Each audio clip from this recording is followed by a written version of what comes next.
Zelena luč. Zdravo, jaz sem Jan Grilc, tokrat v Zeleni luči ne bom sam, pridružil se mi je še novinarski kolega, ki je pred kratkim obiskal Kitajsko, tam preizkusil praktično vse obstoječe načine prevoza in se ob tem z zanimivim strokovnjakom pogovoril o delovanju najbolj impresivnega in megalomanskega prometnega sistema na svetu. Kitajska ima kar 3/4 hitrih vlakov na svetu, gradijo na tisoče kilometrov avtocest, rastoča mesta so prepredena z javnim potniškim prometom, milijoni javnih koles se vozijo po urejeni infrastrukturi, stotine tovarn proizvaja rekordno število električnih avtomobilov. Res noro, še pred 2 desetletjema je bila taka podoba današnje gospodarske velesile nepredstavljiva. V Zeleni luči se torej sprašujemo, kako jim je uspelo in kakšna strategija stoji za tem hitrim razvojem. Imamo zeleno? Gremo!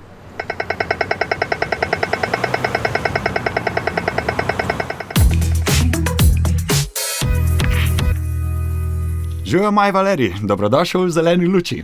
Živijo Jan, hvala za vabilo in zeleno luč. Hvala lepa. Za začetek povejva, da sta bila pred kratkim z Luko Hvalcem na raziskovalni poti na Kitajskem. Obiskala sta, čeprav vem, Peking, Šanghaj in Wuhan, imam prav? Tako je, tako. Ja. Prevozila sta torej v bistvu na tisoče kilometrov in zraven dobra preizkusila tudi javni promet v mestih. Si pričakoval to, kar si tam našel? Ja, v bistvu z Luko, ko sva že nekako planirala tole pot, sva vedela, da pač vsega ne bova mogla izkusiti in zato sva želela tudi svojo pot, tudi to logistiko izkoristiti za pridobivanje novih izkušenj in znanj in vedenj in tako naprej. Ja, pač tale vlak se nam je res ponudil kot izvrstna priložnost, da tudi sama vidiva, kako hitro je mogoče priti iz točke A do točke B, ko sta ti dve točki res neverjetno oddaljeni, ne. Ta tri mesta, ki si jih omenil, so med seboj oddaljena tako enem trikotniku dobrih 1000 km, 1200 ali pa še več. In midva sva potovala s temi hitrimi vlaki, ki pač drsijo nekako neverjetno hitro. Ko pogledaš skozi okno, si ne moreš predstavljati, da lahko po zemlji potuješ tako brezskrbno, hitro, neobremenjeno. Gledaš pa tisti semafor nekje sredi kabine, ki kaže hitrost in počasi ta drsi proti tisti številki 349 km/h, ki je nekako komercialna, omejena hitrost. Ne? Vlaki bi šli še hitreje, če bi jih spustili izvajati. Torej, sploh za slovenske razmere kar nepredstavljivo. No, ampak danes se pogovoriva o izkušnjah s te poti. Domov pa si prinesel še en zelo zanimiv pogovor. S kom sta govorila na tem obisku in kakšno delo opravlja? Tako, govorila sva s profesorjem Hongchang Lijem, on je v bistvu prometni strokovnjak, je tudi del večjih strokovnih timov, think tankov, ki so na Kitajskem nekaj zelo običajnega. Gre za pač skupine strokovnjakov, ki se lotevajo perečih tem, pa tudi reševanja nekih izzivov prihodnosti, in ta prometni think tank je eden najbolj vplivnih v bistvu pri razvoju novih tehnologij in prevoza transporta na Kitajskem. Tako da mislim, da je bil pogovor res zanimiv, da bomo slišali nekaj zelo atraktivnih pogledov, bi jaz rekel. Tako. Meni se zdi zanimivo že, kako se vama je predstavil. My name is Hongchang Li. Hongchang is my given name, Li is a family name. I also have an English name that's Jeremiah. I do research in transportation economics, including high-speed railways, urban transportation, civil aviation, comprehensive transportation, etc. Ja, kot intermezzo, Hongchang Li ima torej tudi angleško ime, Jeremiah. Je to na Kitajskem pogosto? Ja, pri Kitajcih, ki komunicirajo s tujino, je to čisto nekaj običajnega. Torej sami si izberejo neko anglosaško zveneče ime, ki je ponavadi čisto diametralno nasprotje od tistega njihovega rojstnega in ga uporabljajo potem v tej komunikaciji.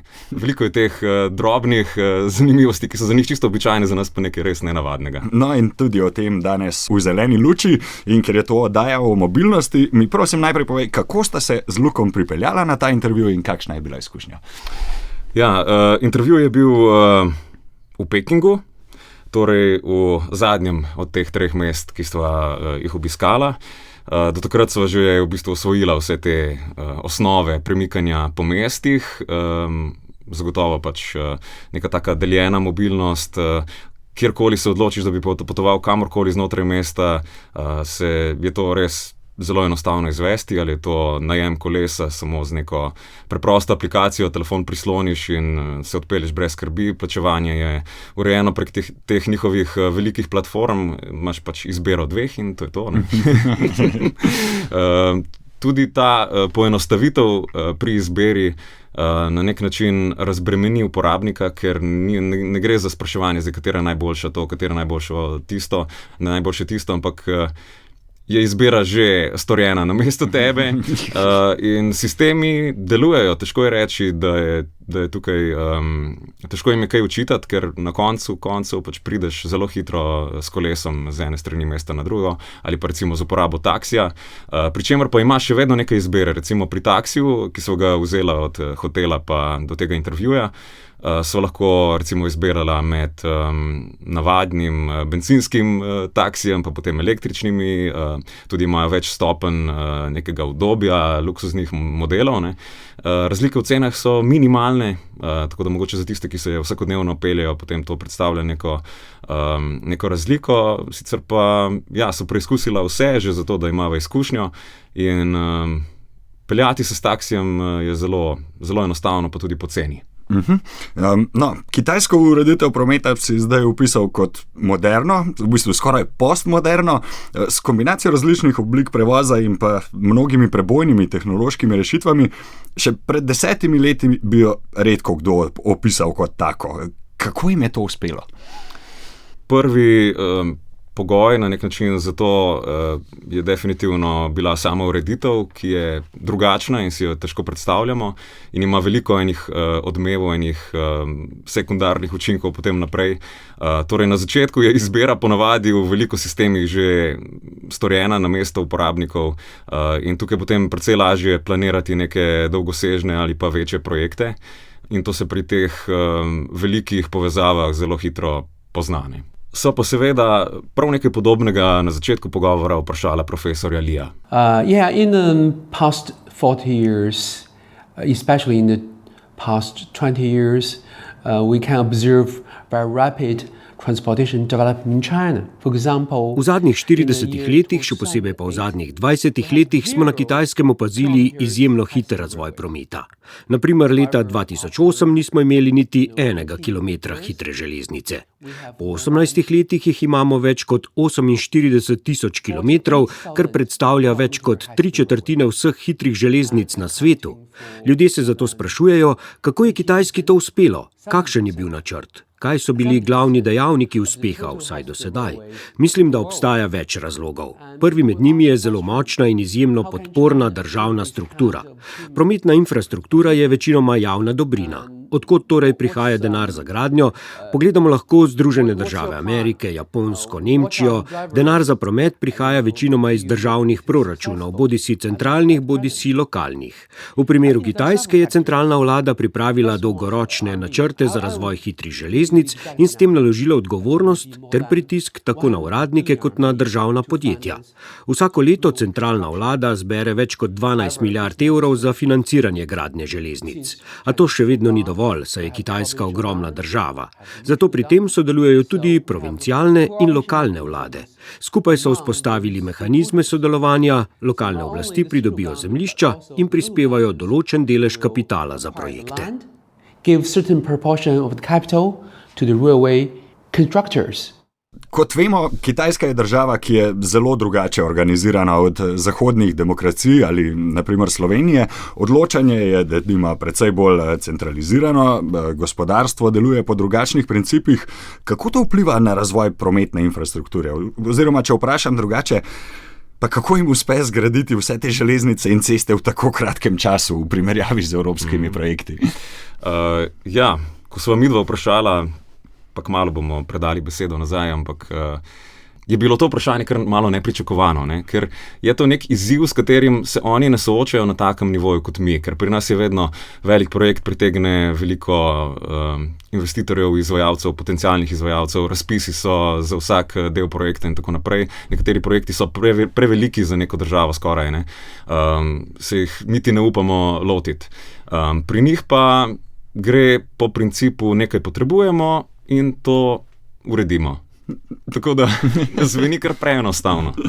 For example, if we want to have a railway line connecting Beijing and Shanghai, Če želimo zgraditi železniško povezavo med Pekingom in Šanghajem, dvema velikima mestoma, govorimo o več kot 1300 km dolgi progi. Ministrstvo za promet pripravi načrt, ki ga potrdi Državna komisija za razvoj in reforme, nato pa Ministrstvo za finance dodeli sredstva, ki prihajajo iz davkov na gorivo in davka na prodajo avtomobilov. Del teh davkov se nameni za subvencioniranje gradnje hitrih cest. Tudi lokalne vlade pri tem sodelujejo, pridobijo zemljišča in sofinancirajo projekte. Celoten proces poteka tudi v sodelovanju s trgom. Obstajajo upravljavci, ki rečejo, želim graditi ta projekt in bomo odgovorni za njegove dolgoročne stroške, izgube in dobiček, pod pogojem, da prejmejo podporo države. Centralna in provincialne vlade so odgovorne za medmestni promet, medtem ko je za mestni promet odgovorna mestna oblast.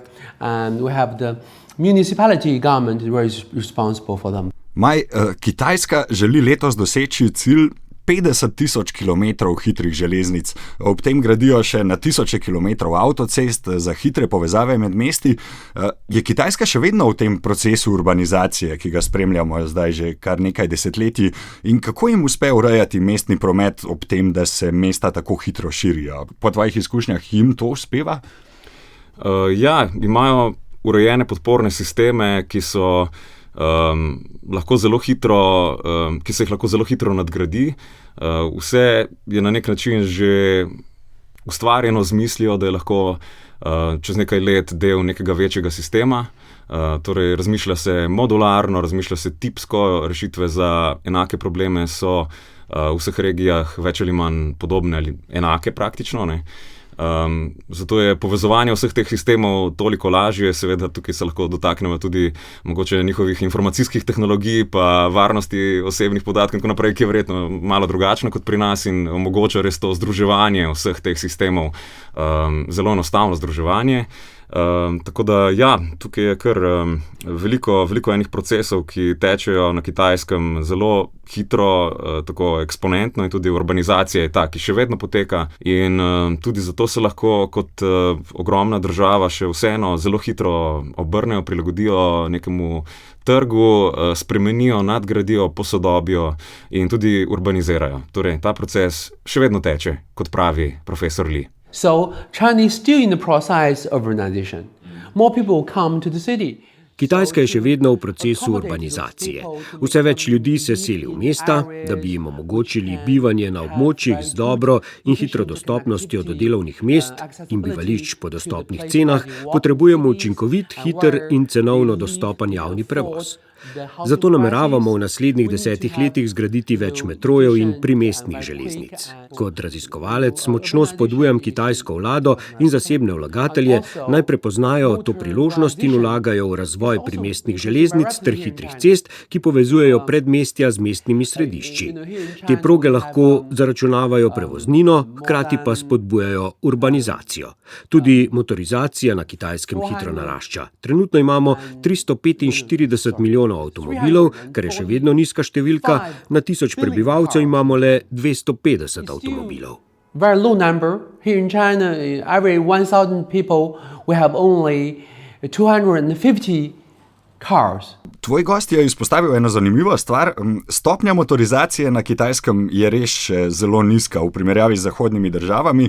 Če imajo na Kitajskem 250 avtomobilov na 1000 prebivalcev, jih imamo v Sloveniji približno 650 na 1000 ljudi, v ZDA še kakšnih 100 več. A razvoj gre na Kitajskem nekako po drugačni poti, kot je šel v zahodnih državah, kaj ne?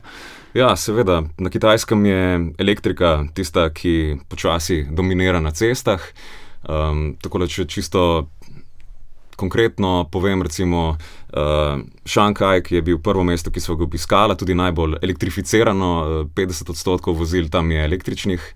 Potem pa v Pekingu sicer nekoliko manj teh električnih vozil, ampak še vedno precej več kot pri nas. Ena od takih nežnih pobud je tudi ta, da so recimo registrske tablice oziroma prve registracije avtomobilov z notranjim izgorevanjem neverjetno drage. Recimo v Šanghaju registracija takega avtomobila stane, 30 ali pa mogoče celo več tisoč evrov. Zelo nežno. Kot cena enega avtomobila pri nas, ne. In trg pri njih je tudi ne samo velik, ampak tudi zelo dobro razvit in definiran. Recimo na Kitajskem je 3000 dobaviteljev, recimo te industrije električnih avtomobilov. Znotraj države imajo toliko podjetij, ki se ukvarjajo z dobavo raznoraznih delov. Število znamk, zdaj ne bom točno vedel, ampak je tudi več 100 torej teh različnih znamk električnih avtomobilov na Kitajskem. In ne gre za neke modele, ki izgledajo kot škatle z motorjem, ampak za res prefinjen dizajn, ki spominja na, mogoče neko mešanico francoskega in nemškega dizajna. Na koncu je rezultat, mislim, da odličen. No? Torej je tukaj električno vozilo v prvem planu in tudi ceste izgledajo res čisto drugače kot pri nas. In the year 2024, for this year, we produced more than 10 million new energy vehicles. Leta 2024 smo na Kitajskem proizvedli več kot 10 milijonov novih električnih vozil. 2 milijona smo jih izvozili, preostanek pa prodali doma. Želimo spodbuditi širšo uporabo vozil, ki uporabljajo trajnostno energijo. Poleg tega so tu še javni kolesarski sistemi. Če obiščete mesta, kot so Wuhan in druga, boste videli ogromno deljenih koles in električnih koles. Danes jih ljudje pogosto raje uporabljajo kot zasebne avtomobile. Pogosto jih kombinirajo. Z razvojem javnega prevoza želimo spodbuditi ljudi, naj za medmestna potovanja uporabljajo hitro železnico ali letalski promet, ne pa osebnih vozil. Accomplish their intercity transportation instead of by driving cars. Zanimivo se mi zdi, da sta tudi vajnega gosta, profesorja Lija, vprašala o njegovi osebni izkušnji z avtomobilom. I have my own car. And from my personal experience, it's changing a lot. Imam tudi osebne izkušnje. Sam imam električni avto in ga veliko uporabljam. Zakaj? Ker mi prihrani denar. Za polnjenje porabim le okoli 2,5 evra, kar mi omogoča dolgotrajno vožnjo. Za medmestna potovanja raje uporabim hitro železnico ali letalo. Tako privarčujem in se lahko po prihodu zanesem na deljena kolesa ali najamem električno vozilo za gibanje po mestu. Even a new electric vehicle car to travel around. Maj, ti si tudi glasbenik. Dajva naslednjo temo odpreti s citatom ene pesmi. There are 9 million bicycles in Beijing, that's a fact. Tako je pela Katie Melua, to je pesem iz leta 2005. 20 let pozneje, kakšno je stanje s kolesi na Kitajskem? Ja, kot dobra novinarja so se z Luko lotila štetja, ampak niso prišla daleč. Koles je res ogromno. Če si kdaj obiskal kakšno od evropskih držav, kjer, imajo kolesarji to dominantno vlogo, recimo Nizozemsko, tam veš, kako izgledajo njihove kolesarske steze, pa tista parkirišča, ki so res tako nepregledna. Na nek način je sistem, ampak po drugi strani je pa tudi zelo kaotično, za marsikoga, posebej za neke zunanje obiskovalce. Na Kitajskem, je število koles, ki ga vidiš, ekvivalentno, torej kolesa so povsod, ampak gre res za nek tak utečen sistem.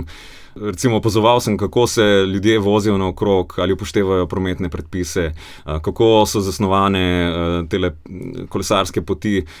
Res je vse premišljeno. Kolesarska pot ni nekaj, kar stoji ob cesti kot nek popravek nečesa, kar je bilo že prej narejeno, ampak je res del načrtovanja, torej vedno je vmes še neka pregrada, recimo z nekim dvojnim robnikom. Torej spravi, da so fizično ločene od cestišča. In potem so kolesarske steze v mestih, ki so jih midva obiskala, dvopasovne in dovolj široke, da se lahko ob tem, da se srečata pač kolesarja iz različnih smeri, še nekdo vmes recimo prehiteva.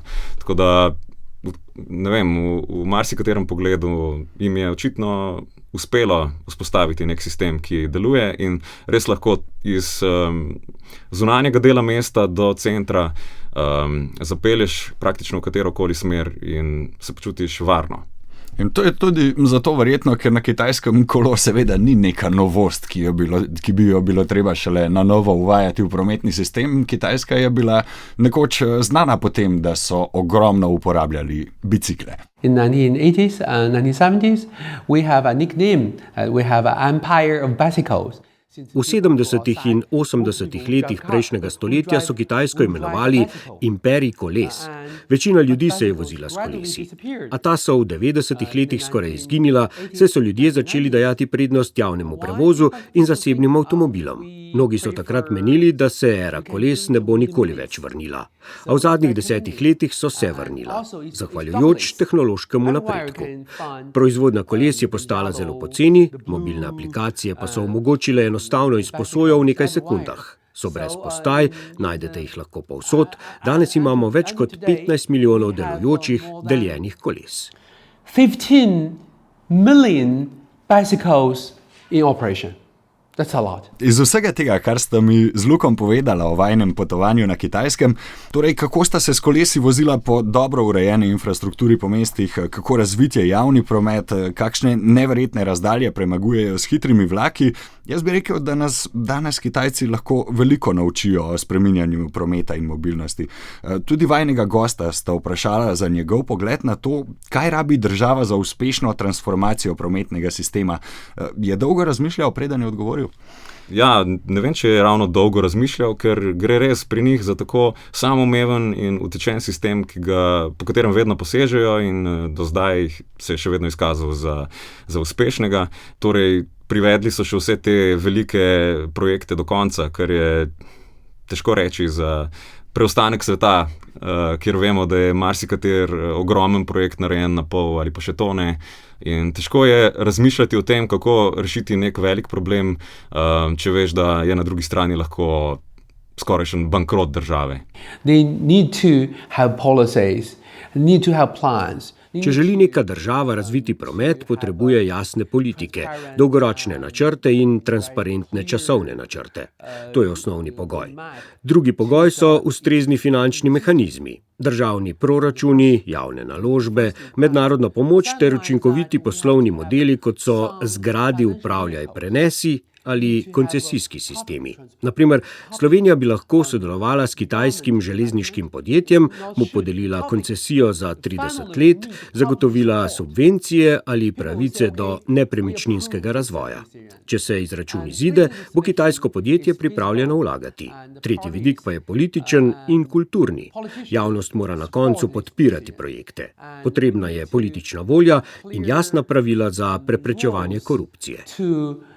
Prevent some corruptive actions. Ja, govorili smo o splošnih principih razvoja prometnega sistema, pa dajmo ob koncu reči še kakšno o aktualnih temah v mednarodnem okolju. Seveda, ameriške napovedi carin za kitajsko blago, pa evropske grožnje s carinami za kitajske avtomobile in pa drugi pretresi na globalnih trgih in v političnih odnosih. Kako je to videti iz kitajske perspektive? Ja, Kitajska je v tem mednarodnem okolju že dolgo časa neke vrste tiha partnerica vseh sodelujočih in v tem času so se ogromno stvari naučili, dolgo časa bili proizvajalci sveta, zdaj pa imajo praktično vse tehnologije že doma, strokovnjake tudi, izobraževanje na Kitajskem je na vrhunskem nivoju, veliko študentov del svojega študija opravi v tujini, ampak potem se še vedno radi vračajo domov. In vse to nekako vpliva na to, kje je Kitajska danes. Pozicije so se v tem času povsem spremenile. Nekatere države to priznajo na glas, druge še malo cepetajo na mestu. Ampak mislim, da je Kitajska tukaj partnerica s praktično vsemi velikimi trgi in kompromise bo treba sprejemati na vseh straneh. I think the political relationships, cultural relationships, they can have dramatic impacts on the relationships among countries. Politični in kulturni odnosi močno vplivajo na mednarodne povezave. Če bo Evropska unija sprejela ukrepe, ki negativno vplivajo na kitajski izvoz, bo to škodovalo tudi potrošnikom v Združenih državah Amerike. Svet se spreminja, smo na razpotju. Včasih smo prepričani v prihodnost, včasih ne. Ne moremo vedeti, kaj bo jutri. To je tudi moje osebno življenjsko vodilo. Še posebej, odkar sem padel s kolesom. Ne veš, kaj se lahko zgodi, a kljub temu moramo ostati optimistični. But we have to be optimistic. Maj, najlepša hvala za tole tvoje reportaže z kitajskih cest, pa železnic in kolesarskih stez, predvsem pa za poglede v sedanjost in pa prihodnost mobilnosti. Če zdaj pogledaš nazaj, katero od kitajskih prometnih praks bi si najbolj želel čim prej videti tudi v Sloveniji? Najprej hvala za vabilo, Jan. Mi je bilo v čast gostovati pri tebi. Potem pa zelo rad imam recimo kolesarjenje, pa tudi z vlakom se zelo rad vozim. Pri slovenskih vlakih mi je na nek tak hecen način všeč to, da si vzamejo čas in ponovadi z njimi potujem takrat, ko se mi ne mudi, ampak če bi recimo želel potovati s slovenskim vlakom malo bolj pogosto, pa bi si tudi želel hitrejših povezav, recimo nekih prog, na katerih lahko vlaki dosegajo višje hitrosti. Vem, da je to pri nas velik izziv, ker že relief je tak, da pač kilometer železniške proge pri nas stane verjetno precej več kot v eni kitajski provinci. Tako da težko bi zdaj izluščil neko bistvo ali pa kaj je tisto, kar bi si res želel, da se kar prestavi v Slovenijo, ker lahko se naučimo veliko stvari, ampak prav prenesti cele rešitve pa ne moremo, ker vseeno imamo pa svoje izhodišče in živimo v kontekstu, v tudi nekem drugačnem kulturnem, družbenem kontekstu, ki ga je treba upoštevati pri teh velikih projektih. Treba je najprej doseči nek družbeni konsens glede tega, kaj si sploh želimo, kako odpreti Slovenijo, decentralizirati tudi prometno, kako omogočiti vsem točkam na našem zemljevidu, da tečejo med sabo čim bolj gladko in omogočajo to, da ljudje lahko čim hitreje, varno, pa tudi ekološko pridejo z enega na drug konec. To mislim, da je to, no. Maj, res hvala. Hvala za vabilo. Zelena luč. Podcast o mobilnosti 21. stoletja.